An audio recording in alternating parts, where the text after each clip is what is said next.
మట్టి చలపతోస్తున్నాడు, మట్టి చలపతోస్తున్నాడు, మట్టి చలపతోస్తున్నాడు. రండి సార్. రానండి. ఆ ముకుంద్ కుమార్ గారితో సినిమా చేశాను. హీరో గారు నా మీద చాలా కోపంగా ఉన్నారు. నేను మాట్లాడతా, నేను ఉన్నాను కదా. రండి. చలపతి గారు వద్దు సార్, నా మాట వినండి. హీరో గారి సంగతి మీకు తెలియదు సార్. చలపతి వచ్చేసాడు.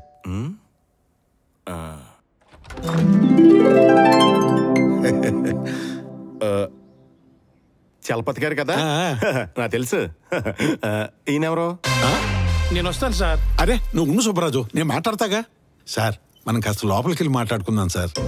రా, నువ్వు రా సుబ్బరాజు. అసలు ఎవరెత్తను? అది కాదు సార్, ఆ ముకుంద్ కుమార్ గారితో సినిమా ఎందుకు చేశాను? మీ డేట్లు అవైలబుల్ గా లేకపోవడం వల్లే కదా. Anyhow congrats. రీసెంట్ గా రిలీజ్ అయిన మీ తొక్కి పడేస్త సినిమా థియేటర్స్ లో హౌస్ఫుల్ కలెక్షన్స్ తో అదిరిపోతుంది.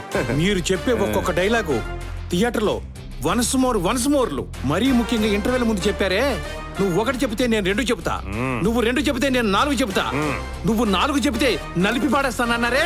అబ్బబ్బబ్బబ్బబ్బ, అదృష్టండి, అదృష్టం. Thank you very much. అసలు ఎవరెత్తను?